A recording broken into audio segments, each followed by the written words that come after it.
Assalamualaikum warahmatullahi wabarakatuh. Perkenalkan nama saya Muhammad Fahri Alfian dengan NIM 2401030035 dari kelas 2A. Di sini saya akan mempresentasikan yang berjudul Model dan Sejarah Lahirnya Pendidikan dan Intelektual Islam di Kampus. Ini adalah latar belakang. Pendidikan Islam merupakan salah satu pilar utama dalam peradaban Islam yang memiliki sejarah panjang dan akar yang sangat kuat dalam kehidupan umat Muslim. Sejak masa awal Islam, pendidikan telah menjadi bagian integral dari kehidupan Nabi Muhammad SAW dan para sahabatnya. Masjid-masjid kala itu bukan hanya tempat ibadah, tetapi juga menjadi pusat pengajaran dan penyebaran ilmu pengetahuan. Dari sinilah lahir lembaga-lembaga pendidikan yang menjadi cikal bakal sistem pendidikan Islam, baik di dunia Islam maupun di wilayah-wilayah lainnya, yang kemudian terinspirasi oleh tradisi keilmuan Islam.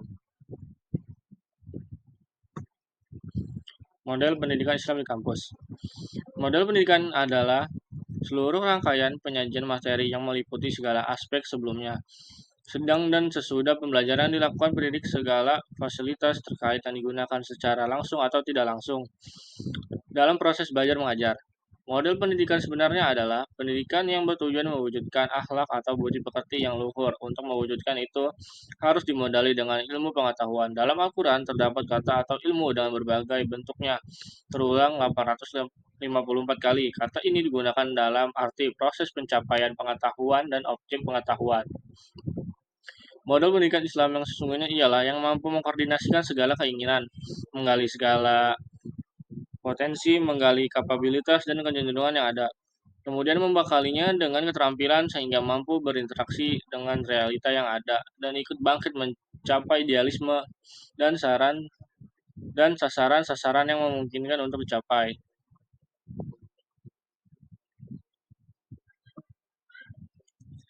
M.A. Tahiyah Al-Abarsi, pakar pendidikan dari Mesir, mengatakan bahwa inti atau jiwa pendidikan Islam adalah budi pekerti.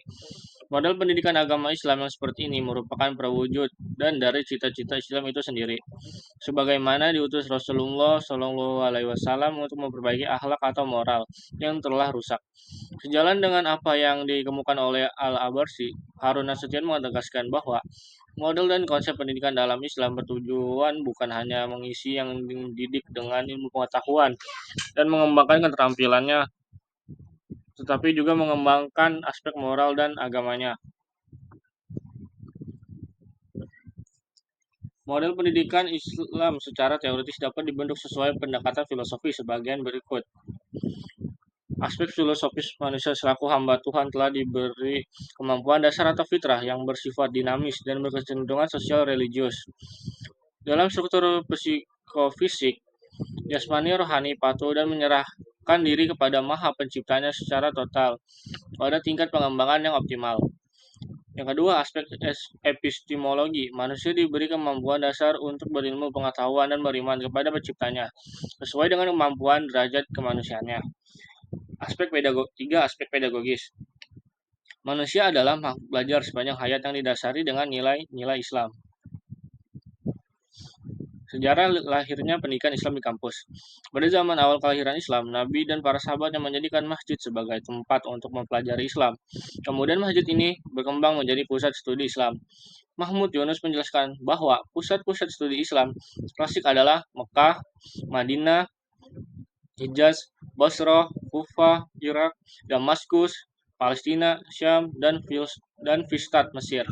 Dan pada masa kejayaan Islam yang menjadi pusat studi Islam ialah Baghdad, Mesir, dan Spanyol. Pendidikan agama Islam di perguruan tinggi merupakan kelanjutan dari pengajaran yang diterima oleh peserta didik mulai dari tingkat SD sampai SMA. Pendidikan Islam ini mempunyai peran strategis untuk mengembangkan potensi mahasiswa agar menjadi manusia yang beriman dan bertakwa kepada Allah Subhanahu wa taala, berhalak dan berilmu.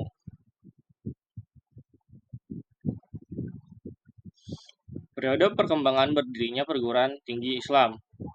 Periode awal, sejak kedatangan Islam yang ditandai dengan pendidikan Islam yang terkonsentrasi di pesantren, surau, atau masjid.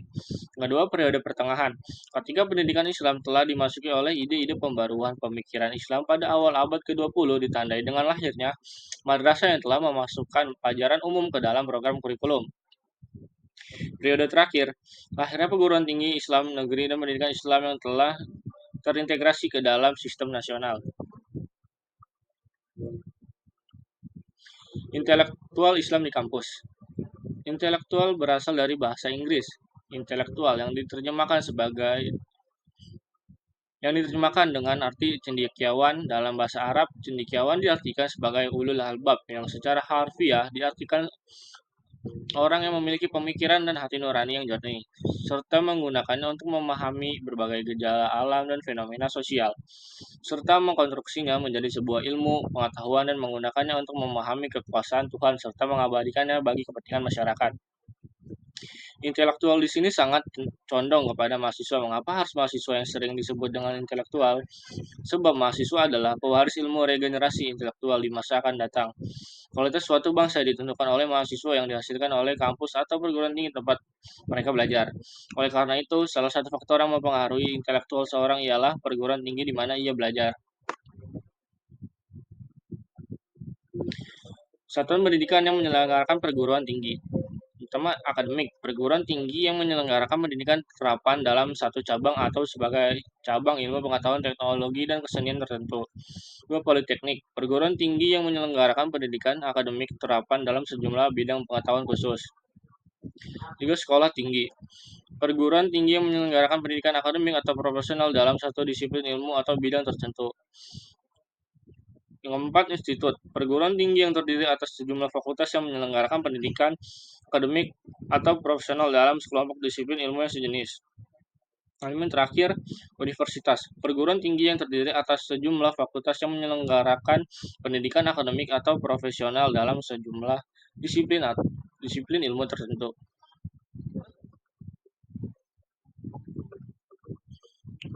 Peranan perguruan tinggi dalam membangun peradaban Islam dapat dilakukan melalui yang pertama dengan menghasilkan para intelektual yang handal dan profesional sesuai dengan keahliannya masing-masing. Yang kedua dengan menyebarkan gagasan pemikiran inovatif yang bernuansa Islam tentang berbagai hal sosial, ekonomi, politik, pendidikan, ilmu pengetahuan dan lain sebagainya melalui berbagai media seperti brosur, jurnal, buku, dakwah dan lain sebagainya. Yang ketiga, dengan menerapkan konsep pendidikan yang holistik, yakni pendidikan yang tidak hanya menekankan, juga pendidikan yang mempertajam intuisi, estetika, moral, dan intelektual, dengan mendorong timbulnya masyarakat madani atau masyarakat perkotaan mengamalkan nilai-nilai agama. Empat, dengan mengembangkan ilmu-ilmu yang mengarah pada ilmu yang dapat memperhalus budi pekerti dan karakter manusia agar lebih sopan, halus, dan elegan. Hasil reviewer. Yang pertama, penjelasan cukup komprehensif mengenai konsep pendidikan Islam, sumbernya Al-Quran, Sunnah, Ijma', Ijtihad. Kedua, uraian tentang aspek filosofis, epistemologis, dan pedagogis tepat secara teori. Yang ketiga, disampaikan secara kronologis dari zaman Nabi, masa klasik, ke zaman modern, penekanan pada peran mahasiswa sebagai agen intelektual disampaikan dengan baik. Yang kelima, penjelasan singkat dan jelas mengenai akademik, politeknik, sekolah tinggi, institut, dan universitas. Saran reviewer, semoga setelah membaca buku ini, pembaca bisa lebih paham gimana sejarah dan model pendidikan Islam berkembang di kampus, dan termotivasi buat ikut ambil bagian dalam memperkuat tradisi intelektual Islam di lingkungan akademik. Semoga juga buku ini bisa jadi pemicu semangat buat mahasiswa agar enggak cuma pintar secara akademik, tetapi juga punya nilai-nilai Islam yang kuat dalam berpikir dan bertindak. Buku ini sangat cocok dijadikan bahan bacaan bagi mahasiswa dengan penggiat pendidikan Islam yang ingin memahami secara mendalam akar historis serta pengembangan intelektual Islam di kampus. Penulis berhasil menggambarkan dinamika dan tantangan pendidikan Islam secara komprehensif, sehingga buku ini juga dapat dijadikan sebagai referensi pengembangan kurikulum pendidikan Islam di perguruan tinggi.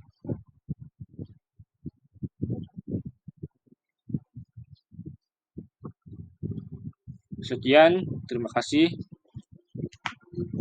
Wassalamualaikum warahmatullahi wabarakatuh.